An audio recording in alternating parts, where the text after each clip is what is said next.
블라스팅 작업하실 때 생산성을 결정짓는 가장 중요한 요소 중 하나가 뭘까요? 바로 노즐과 표면 사이의 거리, 그러니까 이격거리입니다. 근데 이게 참 의외로 많은 분들이 이 거리를 잘못 알고 계시더라고요.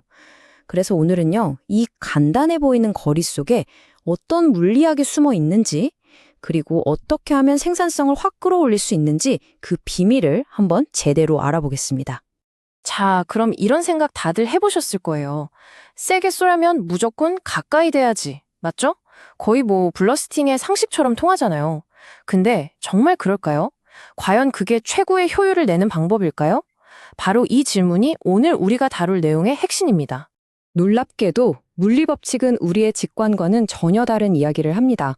정답은 가장 가까운 거리가 아니에요. 효율이 최고점에 이르는 바로 그 최적 구간이라는 게 분명히 존재하거든요. 지금부터 왜 그런지 그 과학적인 원리를 차근차근 짚어드릴게요.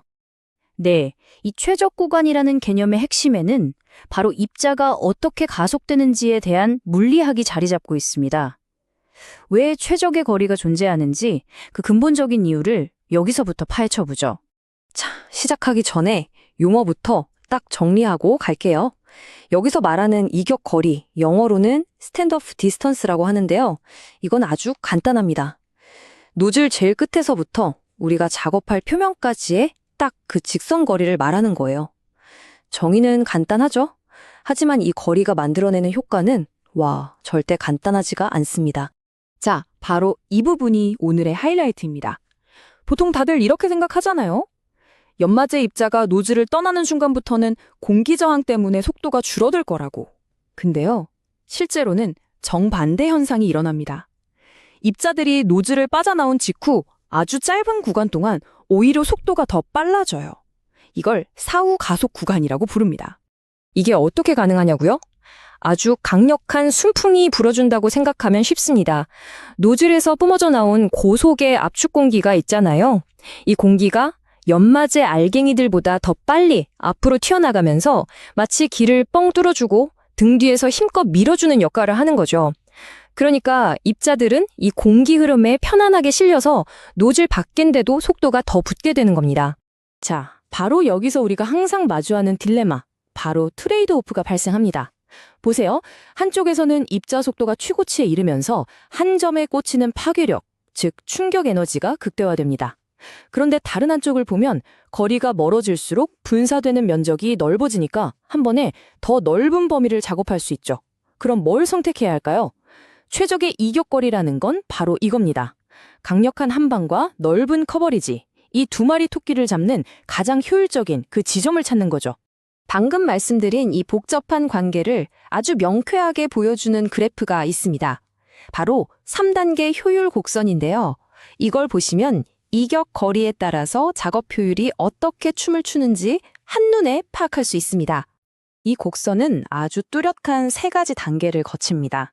자, 첫 번째, 초기 구간이에요. 노즐을 막 떠난 입자들이 아까 말한 순풍 효과 덕분에 계속 빨라지면서 거리가 조금씩 멀어질수록 오히려 효율이 쭉쭉 올라갑니다.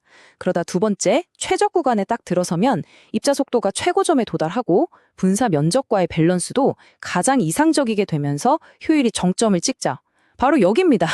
하지만 여기서 더 멀어지면 세 번째, 감소 구간으로 접어듭니다. 이때부터는 순풍보다 맞바람, 즉 공기 저항이 더 강해져서 입자의 에너지를 갉아먹기 시작해요. 그래서 효율이 뚝 떨어지는 겁니다. 좋아요. 그럼 그 최적 구간이 구체적으로 몇 센티미터냐, 이게 궁금하시겠죠? 이 데이터를 한번 보세요. 아주 흥미로운 점이 보입니다.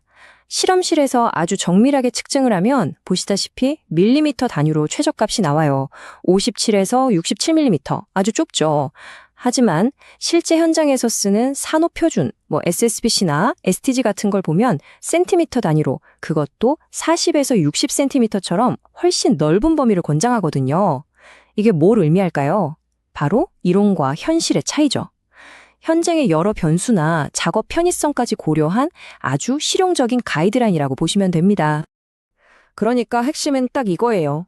일단 그 최적 구간이라는 골든타임을 놓치고 나면 이제 판이 바뀌는 겁니다. 입자를 밀어주던 힘보다 앞에서 막아저는 공기 저항의 힘이 훨씬 더 세지는 거죠. 그 순간부터는 거리가 멀어질수록 입자는 점점 힘이 빠지고 당연히 세척 효율도 곤두박질 치는 겁니다. 자, 그럼 이 최적 구간이라는 게 모든 상황에서 똑같을까요? 그럼 너무 쉽겠죠. 천만에요. 특히 우리가 어떤 연마제를 쓰느냐에 따라서 이 최적 구간을 지키는 게 얼마나 중요한지 그 민감도가 완전히 달라집니다. 바로 이 표를 보시면 그 차이가 확 들어옵니다. 예를 들어 슬래그나 석영사처럼 각지고 가벼운 연마제들은요, 성격이 아주 예민해요. 최적거리에서 조금만 벗어나도 효율이 확 떨어져 버립니다. 정말 정밀하게 거리를 맞춰줘야 하는 거죠. 반면에 강선처럼 무겁고 둥글둥글한 애들은 좀 둔감한 편입니다.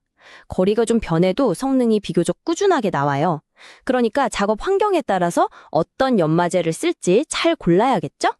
다시 말해서 슬래그나 석영사 같은 예민한 연마제를 쓸 때는 작업자의 실력이 곧 돈하고 직결된다는 얘기입니다. 최적거리를 제대로 유지 못하면요, 이건 그냥 작업이 좀 느려지는 수준이 아니에요. 비싼 연마제, 그리고 귀한 작업 시간을 그냥 허공에 날려버리는 거나 마찬가지입니다. 자, 좋습니다. 이론은 이제 충분히 알았어요. 그럼 이 복잡한 원리들을 가지고 실제 현장에서 생산성을 최대로 끌어올리려면 우리는 뭘 어떻게 해야 할까요? 현장에서 바로 써먹을 수 있는 4가지 핵심 팁을 드릴게요. 첫째, 내가 지금 쓰는 연마제가 예민한 놈인지 둔감한 놈인지부터 파악하세요. 둘째, 뭘 벗겨낼 건지에 따라 거리를 조절해야 합니다. 두꺼운 눅을 칠 때랑 얇은 페인트 벗길 때랑 같을 수가 없겠죠. 셋째, 이제부턴 가깝게가 아니라 정확하게 쏜다고 생각하세요. 의식적으로 최적거리를 지키려고 노력해야 합니다. 그리고 마지막으로 산업표준은 그냥 참고자료일 뿐 정답이 아닙니다. 내 장비, 내 작업 환경에 맞는 진짜 최저값은 여러분이 직접 찾아내야 해요. 그게 진짜 프로죠. 자, 결론입니다.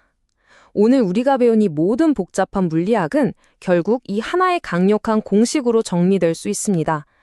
최적의 이격거리는 곧 생산성의 극대화 더하기 안정적인 표면 품질이다. 이건 단순히 빨리 끝내는 문제가 아니에요. 비용도 아끼고 결과물의 퀄리티까지 보장하는 핵심 기술인 겁니다. 이제 다음 작업부터는 오늘 배운 이 공식을 여러분의 현장에서 직접 한번 증명해 보시길 바랍니다.